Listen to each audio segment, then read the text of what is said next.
For our men, it did a pretty job yesterday. My man was in the spirit. And the first thing is we did not even communicate. Next time we do. It's not even communicate. I was like, my God, this boy is blowing my mind off. Let's go to the book of Job 1, verse 10. Oh, Rakida Bro Shataya. Shida Bradi. It says, my word will go forth and not come back void. The word of God only works when it is spoken. The word of God only works when it is voiced. With the heart man believeth unto righteousness, and with the mouth confession is made unto salvation. Paul says, we believe, therefore we speak. This morning, get ready to receive words of life. Job 1 verse 10. That's our key scripture for the program. Job 1 verse 10 says, has not thou made an hedge about him? It looks like the devil is jealous. Has not thou made an hedge about him and about his house? And about all that he had on every side. Thou hast blessed the work of his hands, and his substance is increased in the land. The enemy came several times to touch Job, to touch his inheritance, to touch his children, but yet he could not have access. And he was angry. He says, God, you have placed a hedge over him. Let me tell you something. Satan had to touch Job by permission from God. That tells me that the enemy cannot touch a child of God at will. Are you getting me? Yes. Satan cannot attack you and get you at will. No. Satan had to obtain permission before afflicting Job. Meaning that the child of God is not vulnerable to the attacks of the enemy. Meaning that the child of God is not helpless. Meaning that the enemy does not have a final say over your life. It means we are not at the mercy of the devil. Satan had to obtain permission. That is why there is nothing that happened in your life that takes God by surprise. The Bible says he knows the end from the beginning. I get me, child of God. Yes. We are not at the mercy of the devil. We are not, Christians are not called to be defensive. We are called to be offensive. In soccer game, a coach was interviewed and the coach said, he said the surest way to victory is to be offensive. Are you getting me? We are not gathered to be defensive. It's not like the enemy is after us, then we are trying to defend. No, we are on the offensive. It's just that all power in heaven and on earth has been given unto me. So the enemy cannot touch you like that. You are not at the mercy of the devil. Your family is not at the mercy of the devil. Let's go to Psalms 105 verse 15. Psalms 105 verse 15. Psalms 105. It says, touch not my anointed. Oh, Rabadi Gabro Shatata. And do my prophets no harm. It says, touch not my anointed. And do my prophets no harm. When the anointing of God comes upon your life, it makes you to be untouchable. The anointing of God upon the life of a man makes a difference. When the anointing of God is upon your life, what afflict others cannot afflict you. When the anointing of God is upon your life, what touch others cannot touch you. What oppress others cannot oppress you. Because of the anointing. Job could not be touched because there was an anointing upon his life. It does not matter what is happening in our society. There is an anointing upon your life. John was speaking in 1 John. He says, the anointing we have received abide in us. And that anointing teaches us all things. The anointing is a mark of ownership. God was speaking to David. He said, I have found David my holy servant. And I have anointed him with my oil. I came to tell someone this morning, you are untouchable. Yeah. We are not praised in the hands of the devil.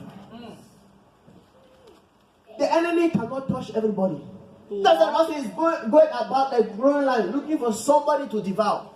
If you had access to everybody, then you will not be looking. Yeah. Are you getting me? Yes, sir. You will not be looking. Meaning he does not have access to everybody. La brother. Any power that touches a child of God by error dies by correction. Yes, sir. Woo! It dies by correction. A man of God was giving a testimony all of Russia. There was this occultic guy in Nigeria. The guy repented. He says there was a man of God that wrote his name in their kingdom. You don't mention his name. Rainer Bonke. Yeah. You don't mention his name. That man was preaching in Nigeria. They imported witches. This is not from Nigeria because Rainer Bonke said each time he went to Nigeria, they had bankruptcy in their business. Each time, that man has all his programs in Nigeria from one state to another were millions. Of this in 2017, imagine this, farewell service. It was powerful. People came in millions. I don't say thousands, millions. But they say they brought native doctors all over the program. They tried to test him, he could not walk. Wrong number. The man said they imported witches from India. A witch came from India. When among they said throughout the program, he felt no witch. All he felt was an anointing. He said he felt the presence all over him. That witch came and sat in front. He said he took the mic, he said hallelujah. That witch had an instant asthma attack. He said the pastors, they never knew. They took the witch to pray for. The lady that was confessing. And she gave her life to Christ. I get to be child of God. We are not at the mercy of the devil. The problem is that sometimes you don't know what we carry. In Psalm 82, it says, I've said ye are God. He said, but they die like men. He said, because they don't know who they are. He said, they walk like ordinary people. He said, I've said you are princes. A child of a God is a God. Yeah. God told Moses, I will make you a God unto Pharaoh. That is why Jesus is called the King of Kings. We are the kings he's reigning over. He said, you have a royal priesthood. Royal, then priesthood. We are not just priests, we are priests with royalty. That's why we minister as a priest, but we speak as kings. So also when the voice of a king is there is power. That is why he said, you shall decree a thing and it shall come to pass. I hear you, sir. Amen.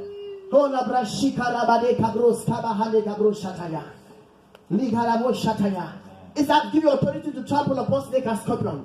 And over all the power of the enemy, this is, and nothing shall by any means hurt you.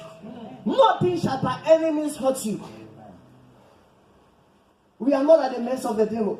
In Psalms 91 verse 1, it says, he that dwelleth in the sacred place of the Most High shall abide under the shadow of the Almighty. David said, I will serve the Lord is my refuge and my fortress. He said, in him will I trust.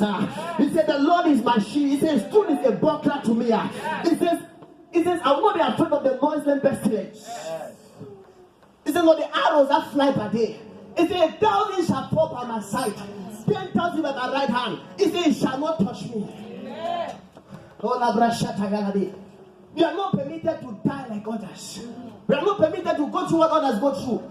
The Bible says when Saul died, the people lamented. The Bible says they were crying. They said Saul died like somebody that was not anointed.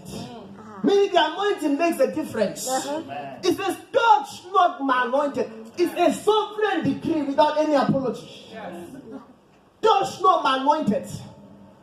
See, there are people who don't touch in life. I'm telling you, not all human beings are the same. Yes, sir. Paul was talking in Corinthians. It says we have body terrestrial and body celestial. There are different kinds of bodies, different kinds of beings. When Laban was messing up with Jacob, the Bible says an angel showed up and intervened. When Abimelech sees the wife of Abraham, the Bible says God appeared and warned him. He said, let a man go or I'll kill you. There are people with covenants. Yeah. The kingdom of God is not just gentle and calm. Yes, sir. Sometimes it has to be brutal. That's right. I get me. Yes, sir. Go to Galatians 6:7. Thank you, Jesus. Galatians 6:7. Oh, Rababashata. Is that Galatians 6:7? Yes, that is Galatians 6:7. Go to 5:7.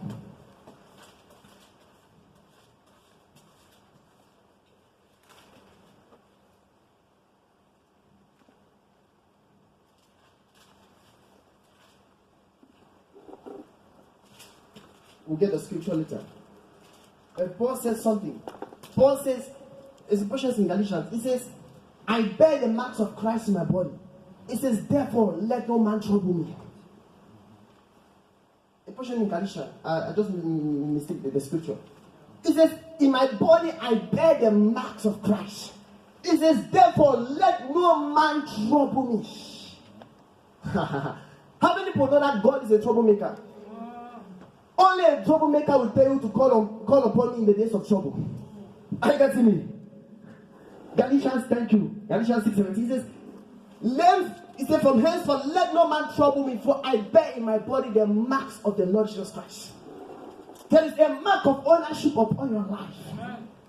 When the spirits are moving, they know who to touch and who not to touch. Our brother spoke yesterday. He says, God put a mark on the doorpost of the Israelites. Because when they saw the blood, they had to pass over because of that mark of ownership. This morning, God is about to mark somebody. God is about to mark you for protection. God is about to mark you for distinction. God is about to mark you for favor. God is about to mark you for promotion. In the name of Jesus. Amen. There is a mark of ownership. That is why in this Christian race, the most precious thing you should treasure is the anointing of God in your life. Amen. That is something that the world cannot give you. Even the US government cannot give and cannot take that one. True, sir. The anointing of the Holy Ghost. In Ecclesiastes 9 verse 8. Just go there, please. Ecclesiastes 9 verse 8. Oh, Rababa Shikata. Librade. It says, let thy garment always be white, not sometimes. Yeah. Always be white. And let your head lack no ointment. Yeah. Purity attracts the anointing. Let thy garments always be white. And let your head never be dry. You may not have food to eat, but make sure the anointing of God is upon your life. Yes, sir. You might not have a new hairstyle, but make sure you have a good spirit style. Aye. You might not have a new shoe to put on, but make sure the anointing of God is thrown upon your life. Yes, sir. Because that same anointing will attract everything you need. Amen. It's to make sure your head does not lack ointment and let your garment be white. The 5 foolish virgins missed the bridegroom because they went out of oil. How many people miss the rapture because of lack of oil? Oil enables you to burn continuously. In Romans, the Paul was talking, he says, let your light burn continuously and glow with the fire of the Spirit. This morning, God is about to put a fresh fire on us. Amen. In the name of Jesus. Amen. Go to Job 1, verse 10, the key scripture we read this morning. Oh, Rababa Shikabrani, we'll soon be praying. It says, has thou not made an hedge about him and about his house? I'm going to somebody see what I'm seeing. Yes, sir. You have made a hedge what? About him. It starts with Job. Yeah. Then his house. Then about all that he had on every side. When the hedge of protection of God is upon your life, it will affect those around you. Yes, sir. Sometimes God preserves those around us because of us. Sodom, when the angels of destruction were going to Sodom, Abraham was asking God the question. He said, if you find even 10 righteous people, will you spare them? God said, yes, because of the presence of the righteous, the others are preserved. That's why when the grace of God comes upon your life, you are not just in the house of God by yourself or for yourself. There are others that benefit from it. Sometimes when we pray, we make statements like, oh God, blesses my uncle, blesses my sister. It actually works. It works. He said, you are built and hedge about him and about his house and about all that he has on every side. When the anointing of God comes upon your life, when that hedge of protection is upon you, it will affect every other area. The enemy will not be able to touch your life, your health, your marriage, your finance. That's why the first thing that the enemy tries to do is to remove that hedge of protection. The devil is very jealous. He says, God, you have built a hedge. So Satan was expecting God to leave Job like that. If Satan can see that you have built a hedge about him, it meant that Satan came before, but he could not. He came again, but he could not. Many times the enemy have showed up to attack you, but there was a hedge of fire that was surrounding you. Many times witches have showed up to assassinate you, but the grace of God was keeping you. Sometimes you don't even know. Sometimes we are sleeping, but yet God is fighting our battles. Sometimes on the highway, but yet God is fighting on our behalf. It's that thou hast built a hedge. The enemy came several times, they could not get him because there was a hedge. Any agent on assignment against us as individuals and as a church, they will not be able to access us because God is putting a hedge around us. God is putting a hedge around our children. God is putting a hedge around his church. It says, no weapon formed against you shall prosper. It says, every tongue that rises in judgment against you, it says, thou shalt condemn. This morning we are condemning voices from the occultic prayer the marine wall, speaking against our life. It is risky for you to fight a man with the hand of God on his life. Balaam went to curse the children of Israel. The Bible says he tried several times, he could not go. He says, he told Balaam, he said, I cannot curse these people. He says, God has blessed them. Because each time he went on the mountain, he built altars to curse them. He tried cursing them, but he found himself releasing blessing. Yeah. Oh, Rabbi, God told Abraham, he said, whoever blesses you is blessed. Whoever curses you is cursed. The blessing of God is upon your life. Amen. And it cannot be reversed. Amen. When Isaac blessed Jacob, Isaac came later. Isaac told Isaac, I've blessed Jacob your brother. I've given him all the blessings. He said, and it cannot be reversed. Oh, Rabbi, God is about to give an irreversible blessing. Amen. God is about to give an irreversible promotion. Whether they like it or not, they cannot change it. Somebody shout hallelujah. Hallelujah. Before we start praying, I'll just like us to see some few things. No matter the hedge of God upon your life, the enemy will never give up on you. Yeah.